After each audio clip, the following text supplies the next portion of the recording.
Qolaversa hukumat rahbarimiz, hurmatli bosh vazirimiz mana o'tgan kuni gaplashganda shu boshimizga topshirib berdi, shundagi shularni jo'natamiz, faqat andijonliklar boradi. 250 ta tashkil qilib bering dedi. Bo'ldi dedim, aytganingizda tashkil qilib beraman dedim. Bu albatta sizlarni butun O'zbekiston, butun o'zbek millatini, O'zbekiston davlatini, O'zbekiston futbolini sharafini himoya qilish uchun andijonliklar borayotgani ham bu yana bir marta gaplar. Mendan bosh butun andijonliklarga g'urur bu. Bundan albatta faxrlanamiz. Chunki ertaga men qaytasizlar, nasib bo'lsa qaytishlarda ham xursandchilik bilan kutib olish nasib qilsin. Oq yo'l bersin Xudoyim. Komandamizga ham Xudoyim O'zbekiston milliy terma komandasiga ham kuch-quvvat bersin.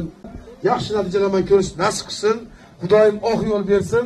O'zbekistonimizga jannatmonat yurtimizga hech qachon ko'z tegmasin. Baxtimizga hurmatli prezidentimiz sog' salomat bo'lsin. Hammalaringga oq yo'l bersin Xudoyim. Aka kiringlar nimaga? Aka Ne'mat aka bormikin? Hammalar shu yerda. Vodiy bozor kanali maxsus mana